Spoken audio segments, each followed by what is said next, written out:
एक दिन राजा विक्रमादित्य शिकार खेलते खेलते एक ऊंचे पहाड़ पर आए। वहां उन्होंने देखा एक साधु तपस्या कर रहा है।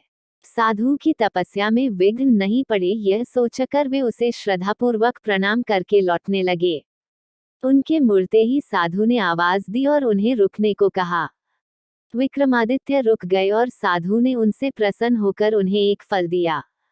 उसने कहा, जो भी इस फल को खाएगा तेजस्वी और यशस्वी पुत्र प्राप्त करेगा। फल प्राप्त कर जब वे लौट रहे थे तो उनकी नजर एक तेजी से दौड़ती महिला पर पड़ी। दौड़ते दौड़ते एक कुएं के पास आई और छलांग लगाने को उद्यत हुई। विक्रम ने उसे थाम लिया और इस प्रकार आत्महत्या करने का कारण जानना चाहा। महिला ने बताया कि उसकी कई लड़कियां हैं पर पुत्र एक भी नहीं। चूंकि हर बार लड़की ही जन्म लेती है, इसलिए उसका पति उससे नाराज है और गाली गलौज तथा मारपीट करता है। वो इस दुर्दशा से तंग होकर आत्महत्या करने जा रही थी। राजा विक्रमादित्य ने साधु वाला फल उसे दे दिया तथा आश्वासन दिया कि अगर उसका पति फल खाएगा तो इस बार उसे पुत्र ही होगा। कुछ दिन बीत गए। एक दिन एक ब्राह्मण विक्रम के पास आया और उसने वही फल उसे भेंट किया। विक्रम स्त्री की चरित्रहीनता से बहुत दुखी हुए। ब्राह्मण को विदा करने के बाद वे फल लेकर अपनी पत्नी के पास आए और उसे वह फल दे दिया। विक्रम की पत्नी भी चरित्रहीन थी और नगर के कोतवाल से प्रेम करती थी। उसने वह फल नगर कोतवाल को दिया ताकि उसके घर यशस्वी पुत्र जन्म ले। नगर कोतवाल एक वेश्या के प्रेम में पागल था और उसने वह फल उस वेश्या को दे दिया। वेश्या ने सोचा कि वेश्या का पुत्र लाख यशस्वी हो तो भी उसे सामाजिक प्रतिष्ठा नहीं प्राप्त हो सकती है। उसने काफी सोचने के बाद यह निष्कर्ष निकाला कि इस फल को खाने का असली अधिकारी राजा विक्रमादित्य ही है।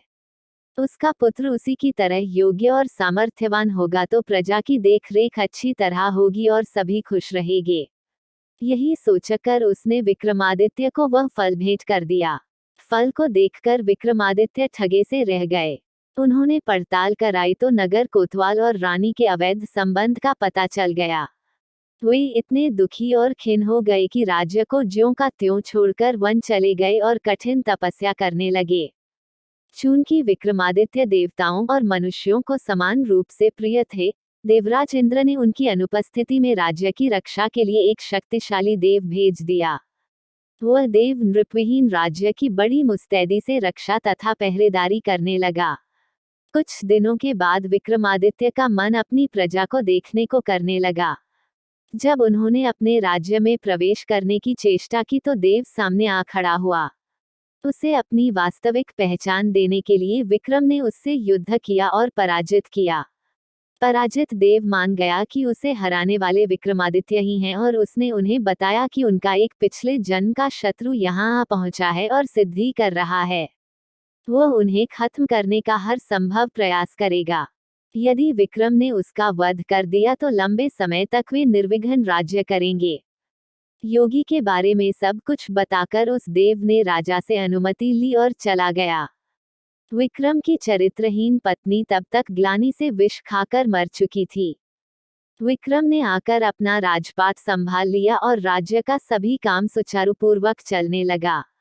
कुछ दिनों के बाद उनके दरबार में वह योगी आ पहुंचा। उसने विक्रम को एक ऐसा फल दिया जिसे काटने पर एक कीमती लाल निकला।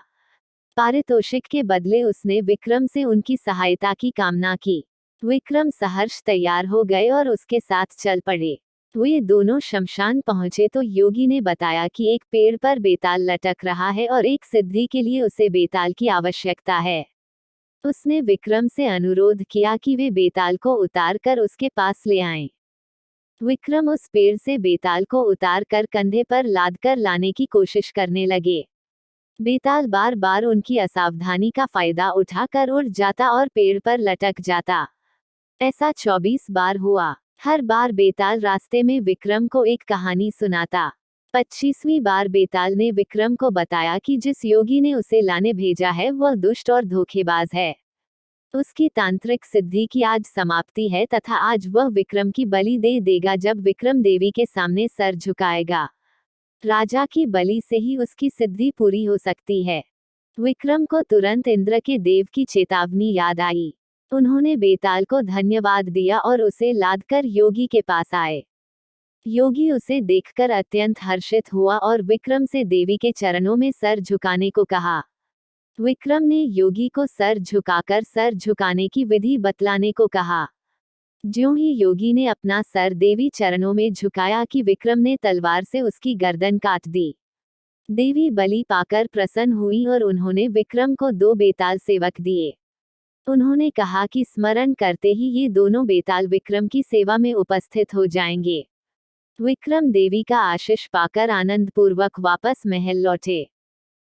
दोस्तों वीडियो अच्छी लगे तो लाइक और सब्सक्राइब जरूर करें।